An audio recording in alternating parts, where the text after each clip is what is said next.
It was a bright, sunny day in Nikko, Japan. You could hear children happily playing in the nearby school and elderly people walking in the park, talking about best way to grow veggies in their garden.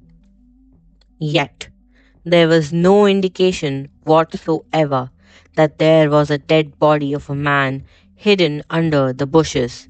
A rough job done in a hurry. The man had died due to blood loss. He had stab wounds and a long operation scar running from his neck to the end of his spine. He was dead for more than 12 hours. At least that was the guess of Detective Takahira, who was inspecting the crime scene, taking in every detail.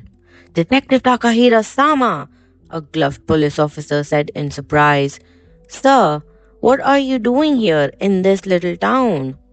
Do we have an ID on him? Detective Takahira said, ignoring the gloved police officer's question.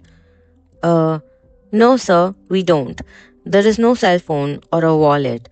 There's no way we can determine who this person is. What about fingerprints? They are in the lab right now. The results will be out in an hour, said the gloved police officer. Detective Takahira did not say a word or gave any recognition that the gloved police officer had spoken. He just kept staring at the long scar and stab wounds of the dead body.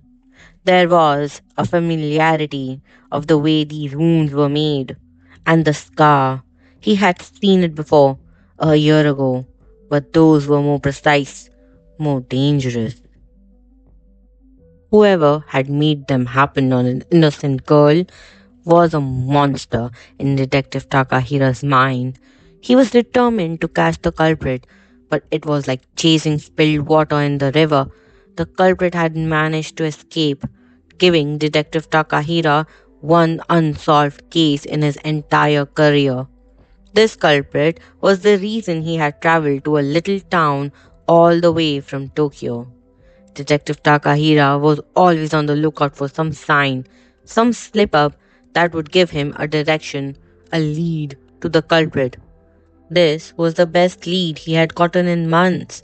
Even though he could tell this was not the work of the culprit he was looking for, but he knew that whoever did it to this poor man was trying to copy the real one. It may be a fan or an accomplice trying to threaten, but whoever this was, Detective Takahira wanted to meet them. The police station was small. Fluorescent lights were buzzing and the sun was gone. Police officers who were not on patrol were flustered and were all congregating in the small lunch room. So, what do you think? Does he know who did it? Asked an officer with brown hair. I don't know. How can he, with such little evidence? Said another officer. Are you kidding me? Of course he knows. He's a legend in the entire Japanese detective force. He's even had lunch with the king, said the gloved police officer. I heard he's the king's illegitimate son, the only one with the good genetics amongst the unfortunate bunch. The officer with glasses said with a serious tone. Everyone in the lunchroom looked at him disapprovingly. The one with the glasses shrugged and continued to browse his phone. Anyway, you were with him all afternoon. Tell us what happened. How did you feel working with him? Brown haired officer asked the gloved officer. It was exciting. His predictions were right about the time of death, and the scars, and what weapon was used to stab the body. It didn't take him long to determine what had happened to the priest's son, but he took an hour to survey the crime scene. When did the reports come? Asked another officer. They came in as soon as we reached the police station. Due to my quick action, Detective Takahira Sama was able to view them fairly quickly, said the gloved police officer with pride. So, what is he still doing here? Shouldn't he be on his way back to Tokyo? Asked another officer. He's waiting on some paperwork so that he can take the body to Tokyo for a proper postmortem. It was difficult convincing the priest to let go of his son's body, but somehow Detective Takahira Sama was able to convince the stubborn priest, said the gloved police officer in an awe. He convinced that stubborn old priest? Does he have some magical powers? said another officer. I don't know what a big shot detective like him is doing here. Doesn't he have many cases in Tokyo itself? I asked him but didn't get an answer, said the gloved police officer in a whisper. This murder is the first one to happen in a quarter of a century in this little town. And interestingly, a priest of a prestigious shrine has lost his son to a crime like murder. Of course, any big shot detective will be interested in solving a case like this. Wouldn't you be interested? Asked the police officer with glasses, not looking up from his phone. No one had the answer to that. The infamous detective was sitting in the corner on a hard police station seat without moving, eyes closed. Detective Takahira was reliving the case and the clues he had found last year so that he was sure to not make a mistake in taking this poor man to Tokyo. He didn't want to cause any more grief to the old priest who had just lost a son. The chief of the forensics lab in Tokyo, Dr. Shinobu, was Detective Takahira's dear friend who he trusted his life with, and every case that has come in Detective Takahira's career. This was the reason he wanted to come to Tokyo so that Dr. Shinobu would be able to confirm what he had already deduced. When they arrived in Tokyo, the first thing Detective Takahira did was to submit the priest's son in the lab's morgue, with all the reports and an official request for a postmortem. He also emailed Dr. Shinobu explaining the situation and to make sure that this case was top priority. Dr. Shinobu emailed him back, saying that he would make sure that this case would be handled with care and to come to his office for a full report after 24 hours. Detective Takahira was relieved when he got home. He knew his findings would be confirmed the next day. For now, he just wanted to get some sleep, take some rest after a long day at the crime scene. And his butt was hurting after sitting on that hard bench all afternoon.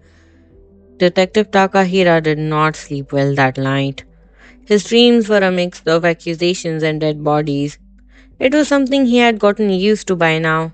In his line of work, there was no way you could get away from sad realities of how human beings treat each other, the lies and the killings, only to satisfy their own greed and anger. In the morning the next day, after making his bed, making himself a delicious breakfast, Detective Takahira was getting ready to visit Dr. Shinobu. It had been a while since he had seen that old man. Dr. Shinobu was already an accomplished forensic when Detective Takahira had just taken the job. Even though Dr. Shinobu was a senior, they had hit a chord of loyalty and friendship. As Detective Takahira was pulling on his socks, he heard a knock on his front door.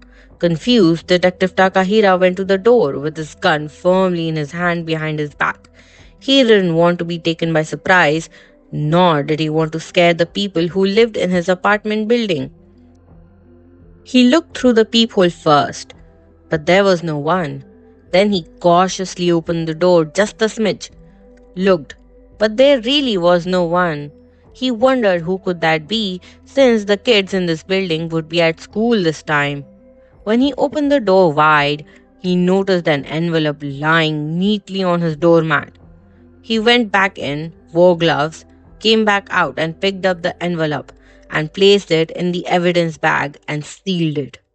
This was something he was eager to open in front of Dr. Shinobu so that he could decipher it with him and gain his expert advice. When Detective Takahira reached the forensics department, he went straight to Dr. Shinobu's office. But when he entered the office without knocking and announcing himself, hoping to hear the familiar voice of Dr. Shinobu, he found that the office was empty. He then went back down to the reception area. Where is Dr. Shinobu? He demanded the timid receptionist. Dr. Shinobu is working at the lab this moment, said the receptionist, wary of the intimidating way he was staring at him. The receptionist said something more, but Detective Takahira did not listen and went straight to the lab, thinking that it was great. Dr. Shinobu was already there making progress on the postmortem, and since he was there in the lab, he could analyze the envelope he got this morning. When he walked into the lab, there was no sign of Dr. Shinobu, just some pretty assistant working on the computer. The pretty assistant looked up at him with a puzzled expression. Can I help you? Asked the pretty assistant with an air of a person who got disturbed while doing something important. Detective Takahira was impressed that the pretty assistant was serious about the work she was doing and did not care that someone as intimidating as him had just entered her working space. So he leaned back on the counter, folding his hands and fixing his gaze sternly on this assistant to make her feel that she was in the presence of someone who was more important than her pay grade.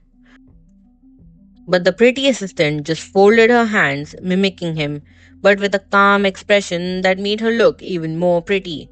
Detective Takahira raised his eyebrows at this and asked, Where is Dr. Shinobu? The pretty assistant looked at him with confusion in her eyes. I am Dr. Shinobu,